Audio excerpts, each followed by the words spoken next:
그레이스트 투자증권의 원자재 중국경제 담당 최진영입니다. 네, 이번 시간에는 원자재에 대해서 우리가 알아보는 시간을 갖도록 하겠습니다. 우리가 원자재 하면은 기본적으로 사실 대표적인 자산들이 있어요. 크게 이제 주식, 우리가 누구나 아는 채권 이런 것들은 많이들 들어보셨을 텐데, 근데 원자재에 대해서는 많이들 그렇게까지 이렇게 좀 깊게 들여다보신 분들은 잘 없으실 거예요. 어떤 분들은 생소하다고 보실 수도 있겠지만요. 그래서 이러한 원자재들에 대해서 우리가 좀 알아보는 부분이 필요하지 않겠는가. 특히 원자재 같은 경우에는 물가랑 밀접한 자산이기 때문에 우리가 이렇게 고물가 시대에서 살아남기 위해서는 더더욱 원자재에 대해서 알고 우리의 자산을 지키기 위해서 이 원자재에 대해서 좀 더 이해도가 필요하지 않겠는가. 그러한 차원에서 좀 더 좀 기초적인 부분들 갖다가 좀 정리하는 사례 측면에서 접근하는 원자재 시간을 갖도록 하겠습니다. 이제 원자재, 이제 우리가 기본적으로 원자재는 크게 어떤 것들이 있는가를 봤었을 때 보신 것처럼 원자재 지수라는 게 존재를 합니다. 그래서 S&P GSCI 커머더티 인덱스라던가 이러한 원자재들이 있을 테고 지수 형태로 다른 원자재들로는 실제로 우리가 실존하는 원자재들이 있을 텐데요. 대표적으로 에너지단에서는 원유나 내지는 천연가스, 그리고 석탄, 휘발유 이런 것들이 존재할 테고 우리가 아는 귀금속, 즉 금은방에 가는 이런 금, 은, 백금, 팔라듐, 철금속, 산업금속, 곡물, 소프트, 축산물 등 이러한 다양한 우리가 일상적으로 바라볼 수 있는 부분들이 바로 이 같은 재화의 원료가 원자재라고 보시면 될 것 같고요. 원자재들의 그러면은 기본적으로 우리가 일정에서 좀 더 특징들을 갖다 살펴보고자 합니다. 어떤 특징들이 있는가? 원자재는 현물 자산입니다. 사실 이건 누구나 아는 사실이에요. 그렇기 때문에 사실은 좀 더 주식과는 우리가 좀 차이를 둘 필요가 있어요. 왜? 현물 자산이기 때문에 직접 생산하고, 직접 사용하고, 직접 가공하고 이 같은 일련의 과정들이 존재하기 때문에 주식은 경기를 선행하지만서도 원자재는 경기를 동행 또는 다소 후행하는 자산인 이 같은 현물적인 특징 때문입니다. 보시는 것처럼 이 공급의 주기에 사이클이 존재하겠죠. 결국 기업들은 자본을 갖다 투입해서 이 자본 지출을 늘리고 그렇기 때문에 이 자본을 기반으로 형성돼서 투입이 되면은 실제로 기업들은 그럼 생산량이 늘리겠죠. 생산 활동이 늘어나면은 아시다시피 공급이 늘어나기 때문에 가격은 하락하고 그러면은 이거 갖다 제품을 생산해서 판매하는 그 기업들의 가치는 내려가고 그럼 자본 투자가 줄어들고 생산 활동이 줄어들고 이게 다시 또 수급의 수요와 공급단에서 공급이 줄어들기 때문에 가격이 올라가는 이 같은 우리가 사이클, 즉 그렇기 때문에 원자재는 현물 자산이라는 걸 우리가 알 수 있겠고요.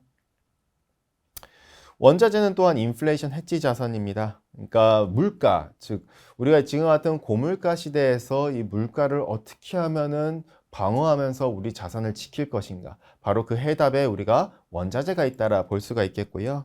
대표적으로 과거에 물가가 급격하게 높았었던 구간들을 갖다가 다 정리를 제가 해봤어요.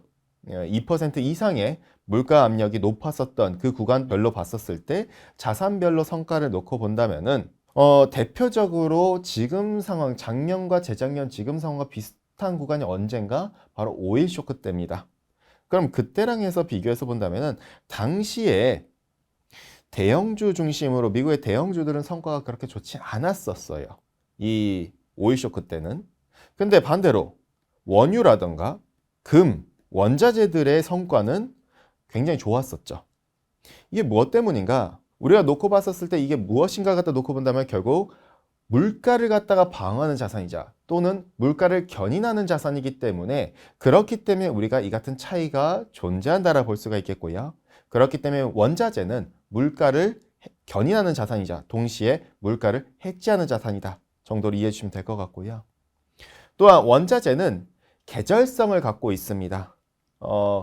대표적으로 우리가 천연가스라고 불리는 자산이 있어요. 천연가스는 전력의 또 다른 전력원이에요. 즉 우리가 아는 원전이라던가 내지는 석탄이라던가 풍력이라던가 이런 모든 것들은 전력을 생산하는 도구이자 그 같은 조달처죠. 천연가스도 마찬가지로 대체 전력원입니다.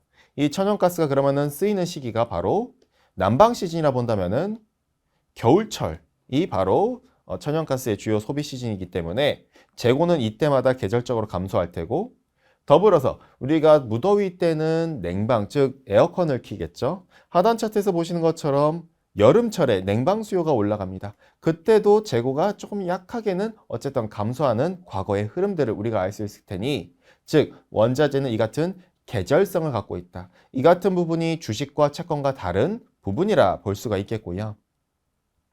또 하나, 원자재는 선물과 선도거래라는 개념을 갖고 있습니다.